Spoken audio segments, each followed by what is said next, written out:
माझे नाव रजत आहे आणि मी एक पोलीस ऑफिसर आहे. मी माझी ड्युटी करून घरी जायला निघालो होतो. ते पावसाळ्याचे दिवस होते. त्या रात्री जोरदार पाऊस पडत होता. घरी जात असताना रस्त्यावरच मला एक 20-21 वर्षाची तरुण मुलगी दिसली, जी पूर्णपणे भिजून ओलीचिंब झालेली होती. ती मला विनंती करत बोलू लागली की आजची रात्र मला तुमच्या घरी घेऊन चला. मी शहरात एकटाच राहत होतो. माझं अजून लग्न झालेलं नव्हतं आणि माझे आई वडील गावी राहत होते. खरं तर त्या मुलीचे सौंदर्य बघून मला देखील तिला असं सोडून देण्याचं मन झालं नव्हतं. म्हणून मी त्या मुलीला घरी घेऊन आलो. घरी आल्यावर अचानक जोरात वीज कडाडली आणि ती मुलगी भीतीने मला जोरात बिलगली.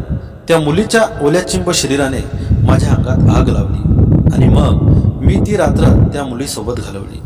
नमस्कार मित्रांनो, स्वागत आहे तुमचं आमच्या चॅनलमध्ये. त्या अगोदर चॅनलला सबस्क्राईब नक्की करा. चला कथेला सुरुवात करूया. आज काही केसेस पूर्ण करण्यासाठी मला रात्रीचे 12 वाजले होते. माझ्या ड्युटीचा टाईम देखील संपला होता. बाहेरचं वातावरण खूपच खराब झालं होतं. खूप जोरात पाऊस देखील पडत होता. त्याचवेळी मी माझी बाईक काढली आणि माझ्या घराकडे निघालो. मी गाडीवर भिजतच घरी निघालो होतो. त्यात मी माझ्या घरी एकटाच राहत होतो आणि कुणी माझी वाट बघणारं पण नव्हतं. त्यामुळे मी अगदी निवांत जात होतो. मला अजिबात घाई नव्हती. पण तेवढ्यात मला एक सुनसान जागी एक तरुण मुलगी दिसली, जी साधारणतः 18-19 वर्षाची दिसत होती. माहीत नाही इतक्या पावसात त्या सुनसान रस्त्यावर ती एकटी काय करत होती. ती पूर्णपणे भिजली होती आणि थंडीने कुडकुडत होती. मी तसाच थोडा पुढे आलो आणि माझी नजर तिथल्याच एका आडोशाला उभे असलेल्या 2-3 माणसावर पडली, जी दारू पीत उभे होते आणि त्या मुलीकडेच बघत होते. मला त्यांची नजर काही ठीक वाटत नव्हती. म्हणून मी गाडी माघारी घेतली आणि त्या मुलीजवळ आलो. मी तिला विचारलं, एवढ्या रात्री तू इथे पावसात भिजत काय करत आहेस? तेव्हा ती अगदी स्तब्ध नजरेने माझ्याकडे बघू लागली. माझ्याकडे बघत असताना तिच्या त्या निळ्याशा डोळ्यात मला भीती स्पष्ट दिसत होती. मी तिला म्हणालो, अशा सुनसान जागी तू जास्त वेळ एकटी थांबू नकोस. जा, तुझ्या घरी परत जा. यावर ती मुलगी काही न बोलता अगदी शांतपणे मान खाली घालून उभी होती. तिचे लांब सडक काळे केस पाण्याने पूर्ण भिजले होते आणि तिच्या ओठांवरून पाण्याचे थेंब टपकत होते. ती मुलगी दिसायला पण अगदी सुंदर आणि आकर्षक होती. मी तिला म्हणालो, तू काही बोलत का नाहीस? चल, तुझं घर दाखव, मी तुला तुझ्या घरी नेऊन सोडतो. त्यावर ती फक्त एवढंच म्हणाली की माझं घर खूप दूर आहे. तेव्हा मी विचारलं, खरंच तुझं घर खूप लांब आहे का? त्यावर तिने काही न बोलता फक्त होकारार्थी मान हलवली. मी म्हणालो, असू दे, काही प्रॉब्लेम नाही. मी तुला माझ्या गाडीवर तुझ्या घरी नेऊन सोडतो. चल, बस माझ्या गाडीवर. यावर ती मुलगी बोलू लागली की माझं घर त्या समुद्राच्या पलीकडे आहे. तिकडे गाडीवर नाही जाऊ शकत. हे 1 तास मी खूप हैराण झालो आणि तिला विचारलं, मग या शहरात तुझे कोणीतरी नातेवाईक तर असतीलच ना? त्याचा पत्ता सांग, मी तुला तेथे नेऊन सोडतो. त्यावर तिने नकारार्थी मान हलवली. तिचं ते निरागस रूप बघून का कुणास ठाऊक मी तिच्याकडे ओढला जाऊ लागलो होतो. मी तिला म्हणालो, हे बघ, आता रात्र खूप झाली आहे. तू एक काम कर, तू माझ्यासोबत माझ्या घरी चल. आजची रात्र माझ्या इथे राहा आणि मग उद्या सकाळी मी तुला तुझ्या घरी सोडायची व्यवस्था करतो. माझं बोलणं ऐकून तिला थोडं बरं वाटलं आणि ती माझ्यासोबत माझ्या घरी यायला तयार झाली. मग मी तिला माझ्या गाडीवर बसून माझ्या घरी घेऊन आलो. घरी पोहोचलो तेव्हा गाडी लावत असताना जोरदार ढगांचा गडगडाट सुरू झाला. तो आवाज इतका भयानक होता की छातीत धस्स झालं. त्या मुलीने तर घाबरून मला मिठीच मारली. एक पूर्णपणे भिजून चिंब झालेली मुलगी माझ्या मिठीत होती. मी एक 23 वर्षाचा तरुण पोलीस होतो. तिच्या त्या स्पर्शाने माझ्या मनात तर मोठी उलटापालट चालली होती. काय करावं सुचत नव्हतं. मग मी देखील तिला जोरात आवडून घट्ट पकडलं, कारण ती अजून भिवू नये म्हणून. या असल्या थंड वातावरणात तिच्या त्या भिजलेल्या अंगाची ऊब मला अजूनच तापत होती. माझ्या आतली इच्छा जागृत होत लागली होती आणि माझ्यावरचा ताबा सुटू लागला होता.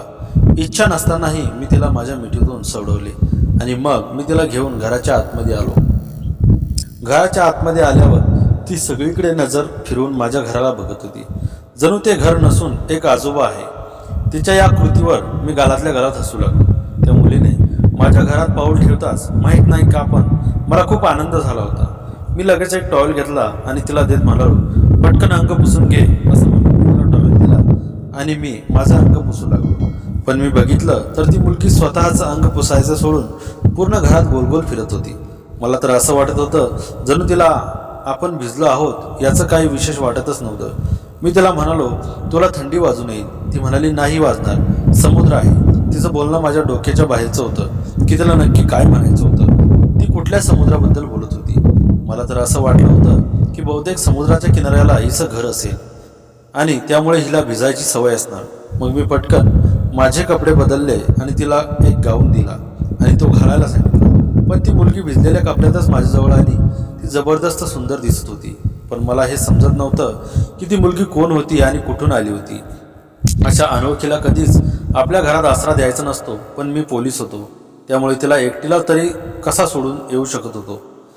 तिच्या ओलाचिंब झालेले कपडे तिच्या शरीराला असे काही चिकटले होते की तिच्या शरीराचा प्रत्येक उंचवटा स्पष्ट जाणवत होता. तिच्या त्या आखीवर रेखीव शरीराचा उभार बघून माझ्या अंगात एक वेगळीच नशा जागी होत होती. मी पुन्हा एकदा माझ्या हातात गाऊन घेऊन तिच्या पुढे करत म्हणालो, हा घाल. पण ती काही न बोलता माझ्यासमोर उभी राहिली. शेवटी मीच नाईलाजाने टॉवेल घेतला आणि तिचं डोकं पुसू लागलो. मी तिचे केस चांगले पुसून काढले आणि तिला म्हणालो, हा गाऊन घाल. पण ती काही न बोलता तशीच उभी राहिली. मग मी तिच्याकडे बघत तिला म्हणालो, मी बाहेर जातो, त्यानंतर तू कपडे बदल. पण मी मागे वळून बाहेर जाणार तेवढ्यातच तिने माझा हात पकडला. तिच्या त्या थंड हाताच्या स्पर्शाने मला तर जणू जोरात करंट बसला होता. ती मला म्हणाली, मला सोडून जाऊ नका, मला फार भीती वाटते. तुम्ही तिकडे तोंड फिरून उभे राहा, मी कपडे बदलते. मी तिच्या अंगावर असलेल्या कपड्यांकडे नीट बघितलं तर तिने लाल रंगाचा ड्रेस घातला होता. तो ड्रेस कसला होता काय माहीत, तो मला थोडा विचित्र वाटला. त्या ड्रेसमध्ये ती अगदी माशासारखी दिसत होती. मी माझे डोळे बंद केले आणि दुसरीकडे तोंड फिरवले.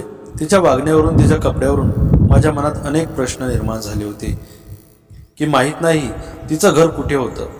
ही समुद्रातून वाहून तर आली नसेल ना. मग तिने तो गाऊन घातल्यानंतर मी तिचे कपडे वाळायला घातले. पण मला एक कळत नव्हतं की माझ्यासारख्या अनोळखी व्यक्तीवर विश्वास ठेवून ती मुलगी माझ्यासमोर कपडे बदलायला कशी काय तयार झाली. मी तर चक्रावून गेलो होतो. मी माझ्या आयुष्यात अशी मुलगी कधीच बघितली नव्हती. अखेर अशी मुलगी माझ्या आयुष्यात कुठून आली असेल काय माहीत.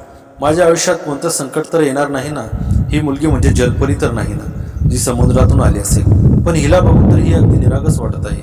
मला काहीच समजत नव्हतं. मला तर जोरात भूक लागली होती. मी तिला विचारलं, तुला भूक लागली आहे का. तिने होकारार्थी मान हलवली.